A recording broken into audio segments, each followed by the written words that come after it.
ಇವಾಗ ಪೇರೆಂಟ್ಸ್ ಮಾಡಂತ 3 ತಪ್ಪುಗಳು ಯಾವುದು?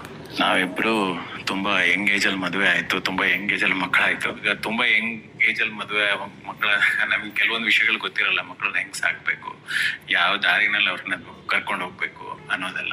ಆಸ್ ಅ ಯಂಗ್ ಪೇರೆಂಟ್ ನಾವು ತುಂಬಾ ತಪ್ಪುಗಳು ಮಾಡಿದೀವಿ. ಇವಾಗ ನನ್ನ ಮಗನಿಗೆ 15 ವರ್ಷ ನಡೀತಾ ಇದೆ. ಈ ಎಕ್ಸ್ಪೀರಿಯನ್ಸ್ ಅಲ್ಲಿ ನಾನು ನಿಮ್ಗೊಂದ್ 3 ಸಜೆಷನ್ ಕೊಡ್ಬೇಕು ಅಂದ್ರೆ, ನನಗೆ ಈಗಿರೋ ಮೆಚುರಿಟಿ ಅವಾಗ ಇದ್ದಿದ್ರೆ ಈ 3 ತಪ್ಪುಗಳನ್ನ ನಾನು ಮಾಡ್ತಿರ್ಲಿಲ್ಲ.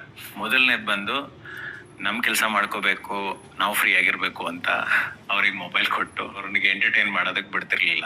ಯಾಕಂದ್ರೆ ಅವರಿಗೆ ಮಕ್ಕಳಿಗೆ ಚಿಕ್ಕ ವಯಸ್ಸಲ್ಲಿ ಅವ್ರ ಬ್ರೈನ್ ಡೆವಲಪ್ ಆಗೋದು ಟೈಮಲ್ಲಿ ತುಂಬಾ ಸ್ಕ್ರೀನ್ ಕೊಡೋದು, ಮೊಬೈಲ್ ಸ್ಕ್ರೀನ್ ಅಡಿಕ್ಷನ್ ಮಾಡಿಸೋದು. ಅವ್ರು ಲೇಟರ್ ಸ್ಟೇಜ್ ಅಲ್ಲಿ ಅವರು ಬೋರ್ಡ್ ಅವ್ರು ಎಲ್ಲದಕ್ಕೂ ಚಿಕ್ಕ ಚಿಕ್ಕ ವಿಷಯಕ್ಕೂ ಬೋರ್ ಅಂತ ಅನ್ನಕ್ ಸ್ಟಾರ್ಟ್ ಮಾಡ್ಬಿಡ್ತಾರೆ. ತುಂಬಾ ಸ್ಕ್ರೀನ್ಗೆ ಅಡಿಕ್ಟ್ ಆಗೋಗ್ಬಿಡ್ತಾರೆ. ಅದನ್ನ ಕಡಿಮೆ ಮಾಡ್ತಿದ್ದೆ. ಇನ್ನ ಎರಡನೇ ವಿಷಯ ಬಂದು, ಅಫ್ಕೋರ್ಸ್ ನನ್ನ ಮಕ್ಕಳು ಚಿಕ್ಕವರು ಇದ್ದಾಗ ದುಬೈನಲ್ಲಿ ಬೆಳೆದ್ಬಿಟ್ರು.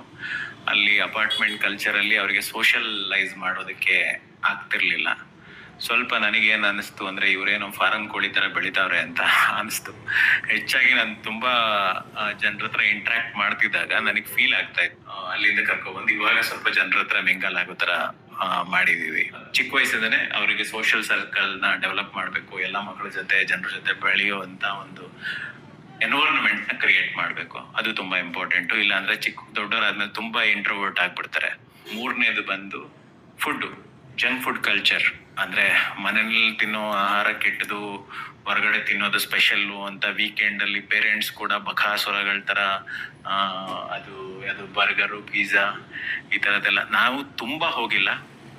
ದುಬೈ ಇದ್ದಾಗ ಆ ರೀತಿ ಒಂದು ಕಲ್ಚರು ಸ್ವಲ್ಪ ಇತ್ತು ಅಂತಾನೆ ಹೇಳ್ತೀನಿ. ಏನ್ ದೊಡ್ಡ ಸಹಜ ಅಂತ ನಾನು ಇಲ್ಲಿ ಸ್ಕ್ರೀನ್ ಮುಂದೆ ಒಪ್ಕೊಳ್ಳೋದಿಲ್ಲ. ಓಕೆ, ನಾವು ಅದೆಲ್ಲ ತಪ್ಪುಗಳು ಮಾಡಿದೀವಿ.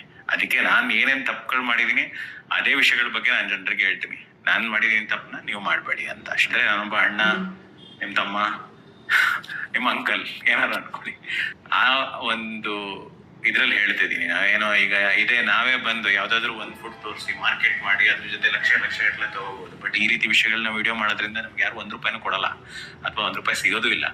But as a brother I am just sharing. ನಮ್ಮ ಇದು ಒಳ್ಳೇದು, ಇದು ಕೆಟ್ಟದು, ಇದು ಮಾಡಬಾರ್ದಿತ್ತು ಅಂತ ಅನಿಸ್ತಿದೆ. ಬಟ್ ಇವಾಗ ಒಂದ್ಸಲ ಈಗ ನಮಗೆ ಮೆಚುರಿಟಿ ಬಂದಿದೆ. ಇವಾಗ ಹೆಂಗ್ ಮೇಂಟೈನ್ ಮಾಡ್ತಿದ್ಯಾ ಅಂದ್ರೆ, ಎಲ್ಲ ವಿಡಿಯೋ ಮಾಡಿದೀನಿ. ಯಾವ ಫುಡ್ ನ ಫ್ರಿಜ್ ಅಲ್ಲಿ ಇಡಬಾರ್ದು, ಯಾವ ಫುಡ್ ನ ಮಾಲಲ್ಲಿ ಇಡಬಾರ್ದು, ಯಾವ್ದ್ರ ಬದಲು ಏನ್ ಕೊಡ್ಬೇಕು, ಎಲ್ಲಾ ರೀತಿ ವಿಡಿಯೋಗಳನ್ನ ಮಾಡಿದೀನಿ. ಎಲ್ಲ ನೋಡ್ಕೊಳ್ಳಿ.